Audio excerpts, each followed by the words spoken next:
Have you ever felt like time is constantly slipping through your fingers? You stay busy from morning to night, every single day. Yet when you look back at the end of the year, it feels like your life hasn't really moved forward at all.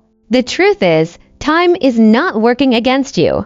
What's really happening is that you've quietly lost control over the one thing that actually determines your future: your attention. It's being taken by other people, by endless distractions, and often by your own unchecked thoughts. What you need is not another complicated productivity system.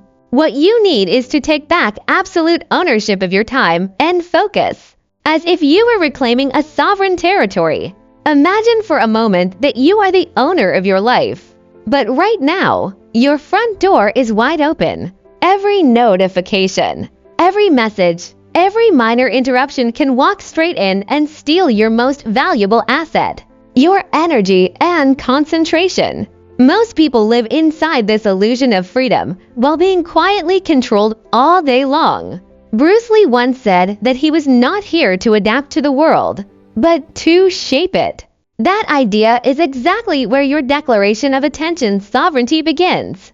Today is the day you stop letting your life be run by default settings and start designing it on your own terms. The reason you feel exhausted but rarely accomplished is not a lack of effort. It's because your mental resources are limited. Your brain has a fixed capacity for focus and decision-making. You only have so much mental bandwidth in a day. When that bandwidth is consumed by low-value noise, your ability to do meaningful work collapses.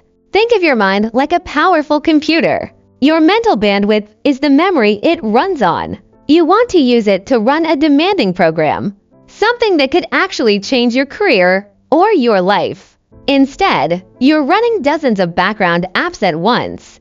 Constant notifications, social media, pointless emails, and the endless loop of unnecessary worry. None of these crashes the system completely, but together they slow everything down so much that real progress becomes nearly impossible.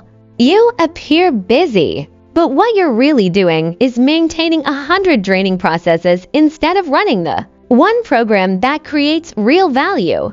The result is always the same: blurry goals and total burnout. Your brain performs best when it receives clear instructions. If you wake up in the morning thinking, "I should work today," your mind stays scattered. But if you wake up knowing, "Today I completed the first concrete step of my most important project," your attention locks in. When your goals are vague, a huge portion of your mental bandwidth is wasted on anxiety and internal friction. Reclaiming control doesn't start with working harder. It starts with removing the invisible leaks that are draining you. The first step to reclaiming your time is to build strong borders around your attention. Every nation protects its borders. Your life must do the same. These borders are built on your ability to say no. You must block the low-value, high-cost intrusions before they enter your day. Start with how you consume information. Random scrolling is the fastest way to lose your attention. Instead of letting anything enter your mind at any time, you become the gatekeeper. You only allow in what directly serves your current goals. This might mean limiting your information intake to one short, intentional sessions each day from sources you deliberately choose. Next is your social boundaries. Not every invitation deserves your time. Some conversations drain your energy, weakening your focus, and move you nowhere. Learning to decline politely but firmly is not selfish. It's essential. Every hour you give away to something that doesn't move you forward is an hour taken directly from your future. One entrepreneur once shared that he stopped accepting spontaneous social plans completely and only scheduled short, purpose-focused meetings. That single change gave him hundreds of uninterrupted deep work hours back each year.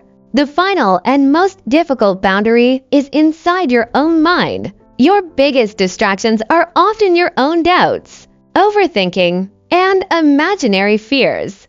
These silent thoughts consume a massive portion of your mental energy. You must train your attention like a disciplined guard.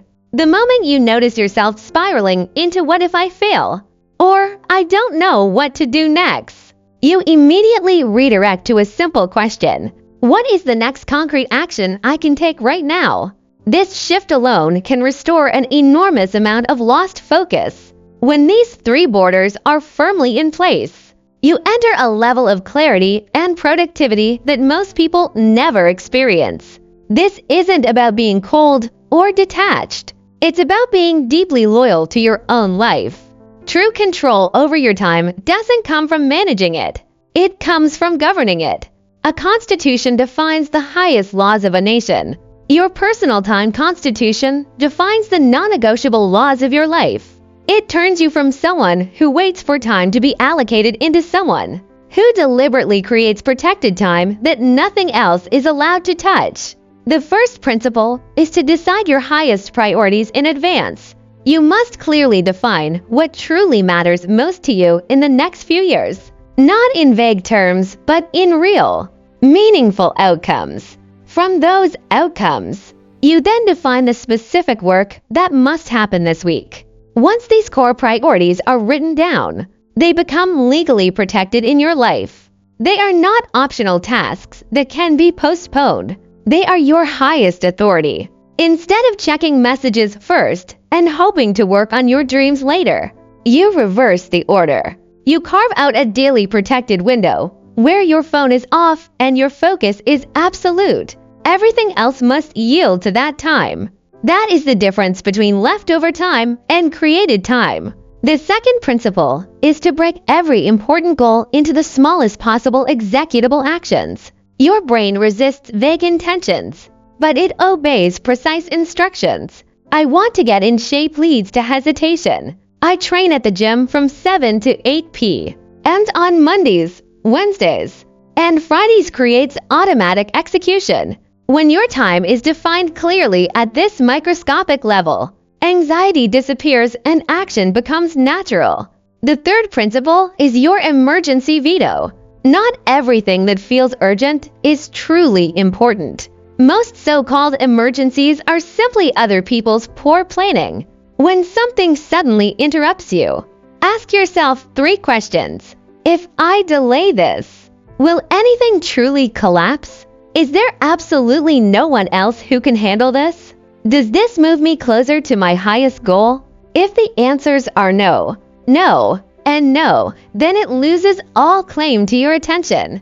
You delay it or you decline it.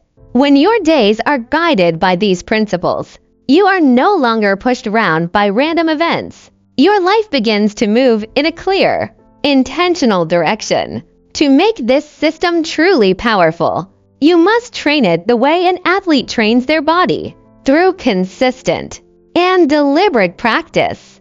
The first form of training is subtraction. Your attention grows stronger as your environment becomes simpler.